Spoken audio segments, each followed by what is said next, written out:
Gracias por la invitación. Esta reforma tributaria, que va a ser el tema que usted lo va a ocupar en las próximas semanas, ¿afecta o no a la clase media? Bueno, afecta positivamente a la clase media.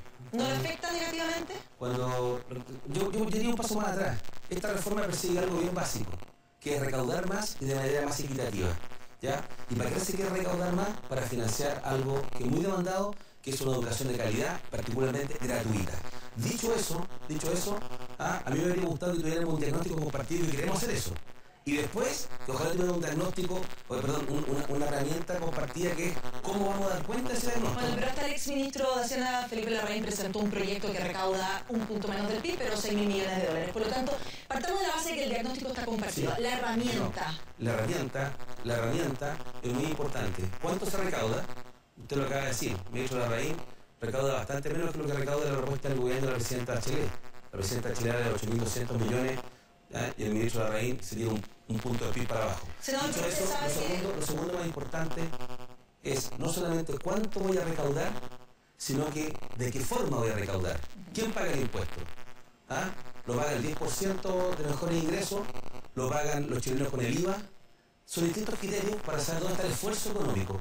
Y lo que hay detrás de esta propuesta de la presidenta Bachelet, cuando se habla al corazón de la reforma, que es el sistema de pasar un sistema tributario a base de vengada de los devengos, en vez de pagar impuestos solamente sobre las utilidades que yo me he hecho al bolsillo, ¿ya? Cuando hacemos este cambio y se elimina el food de paso, lo que estamos haciendo ahí es introducir un elemento de equidad que no está en el sistema. Respecto al food, han dicho desde la nueva mayoría que es uno de los corazones de la reforma tributaria, que no es negociable. ¿Qué piensa usted cuando los empresarios dicen que eso va a ser uno de los temas que más va a afectar el ahorro de las empresas y por ende la inversión de las empresas? ¿Y qué piensa usted también cuando el propio exministro de la presidenta Bachelet, Andrés Velasco, dice que el food tiene muchos forados y hay que reparar esos forados, pero no eliminar el food? Concordemos primero que el food lo están pagando básicamente las grandes empresas en Chile, con lo cual despejamos el mito de que la pequeña empresa... Concordemos que las grandes empresas también dan mucho trabajo, sí, y también están dentro de la cadena productiva. Y las grandes empresas, ¿saben lo que hace el food? Porque hay que explicar las cosas. El food lo que hace es que si yo soy un empresario y tengo unas luquitas de utilidad y no la retiro, o sea, no me quedo con la plata y la reinvierto en ese negocio o en un negocio bursátil, postergo el pago del impuesto. Y alguien me dirá, buena medida porque si lo está invirtiendo. Dos comentarios. No todos lo invierten en términos reales. Hay mucha ilusión en esto. ¿Ah? La plata termina en autos caros, en las calles. Por eso, tiene muchos forados. Muchos forados. Pero lo segundo, esa plata que no se paga el impuesto, pero es un préstamo a costo cero. ¿Correcto? Porque en vez de cobrarte el impuesto... Y ponerle un interés entonces al food. Es que sería bueno, ¿sabes qué? En la medida que la gente retire los recursos.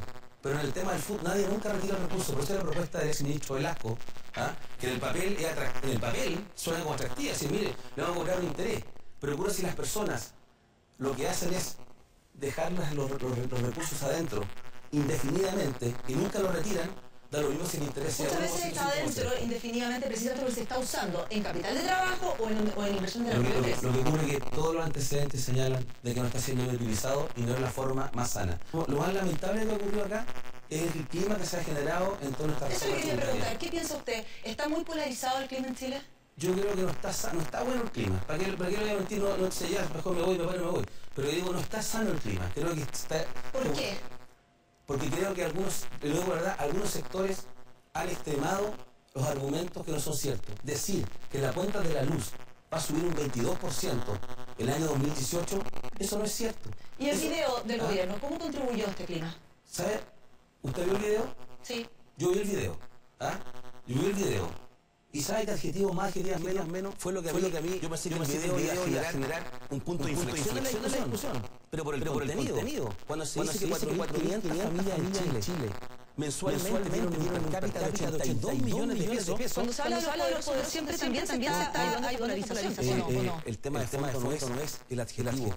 El tema es la razón de esta reforma tributaria. 4.500 familias que tengan un per cápita de 82 millones de pesos. Y hasta el día de hoy nadie ha decidido eso. Porque lo que tenemos de fondo es muy desigual. Se puede usar cualquier adjetivo mejor. Cualquier adjetivo. Pero el tema de fondo, para mi juicio, que el que tenemos que abordar, y yo creo que el consenso es cómo hacemos de la mejor manera para que este país, que la idea federal es desigual, pueda seguir creciendo, generando ahorro de inversión pero que el esfuerzo de pagar los impuestos lo hagan a quienes les va mejor. Yo no uso el término poderoso, sino más rico, a los que les ha ido mejor. Que pongan solamente más de lo que están haciendo hoy día, para que sea significativo. ¿Cómo se puede salir de este ambiente que estamos hablando tan polarizado? Y usted en ese sentido sí va a tener un rol especial, como decíamos al principio, que usted es la representación de Hacienda de la Cámara Alta. A mí me ha tocado la responsabilidad de dirigir la discusión del Senado. Tampoco me paso muchas películas, porque esto es un proceso legislativo. Pero voy a generar todas las condiciones para que en esa instancia todos los que quieran ir a aportar, mejorar, criticar, aportillar, la reforma tengan su espacio para hacerlo. Y ya lo estamos haciendo. Me reunido con la CUT, con la CPC, me reunido con los productores de bebida alcohólica, me reúno mañana con la inmobiliaria, con los emprendedores, el gobierno tiene un calendario para que pueda aprobar esto tiene que estar aprobado en agosto, tener esto vigente en septiembre y tengamos un buen proyecto de reforma tributaria. ¿Sabe qué cabe ahora? Los que tienen preocupación legítima, junto con Marcela, yo les digo, ¿y por qué no puedes decir esto no me gusta por A, B, C, y te propongo esto alternativa? Mira, el presidente del gobierno mañana que me lo quite. Pero yo estoy convencido de que el ministro de Hacienda, Alberto Arena, ha sido muy claro y valoró su palabra. ¿Qué es lo que dijo? Que está dispuesto a clarificar o precisar lo que el proyecto de ley. Y lo hizo la Cámara de Diputados. Segundo, muy importante, perfeccionar el proyecto. Lo repitió 3 veces la semana pasada. Precisar una cosa. Perfeccionar es modificar algo. Y lo tercero que dijo el ministro es importante. Que es que pueden haber ajustes a la propuesta en la medida que sea compensada esa propuesta. Lo que él también ha dicho, que el corazón, como usted lo dijo al principio, el corazón de la reforma del FUT, eso no hay espacio para modificarlo. Pero yo he escuchado tanto comentario, y por eso me he reunido con los privados, porque yo no voy a hacer las malas personas. Hay gente que tiene visiones críticas. Bueno, lo único que uno puede hacer es escucharlo, procesarlo y ir a preguntarle al gobierno, como lo he hecho esta semana, he reunido horas con el gobierno, decirle, me han llegado preocupaciones. ¿Usted cómo ve esta preocupación del gobierno? Y esa preocupación, esas modificaciones, ese perfeccionamiento que estoy hablando puede ser visto como una victoria para la democracia que ha presentado reparo el proyecto. Yo no lo pondría en términos de partido, porque depende de qué sea lo que se quiera modificar. ¿Quiénes han sido críticos dentro de la mayoría de la democracia cristiana? Estamos domingo en la noche, yo esperaría ver qué va a ocurrir el martes en la Cámara de Diputados, antes de sacar esa conclusión. Dicho eso, lo que yo no creo que haya es divisiones, Frank, en esto. No veo que haya divisiones. Y las divisiones se producen en el minuto de votar. En todo caso, yo aspiro a que este sea el mejor reforma tributaria más grande que hemos en Chile en 25 años, y no quisiera que se aprobara solamente por los votos de la nueva mayoría. Por una razón. Porque mañana hay una mayoría distinta y no quiero que se deshaga andado hoy día. Porque lo que se tiene que aprobar hoy tiene que financiar gastos permanentes en el tiempo. En consecuencia, no me basta a mí la victoria de decir, tengo la mirada uno, apruebo la reforma y se acabó de mariposa. Creo que esto sea un poquito más. Por eso me gusta ver amplitud.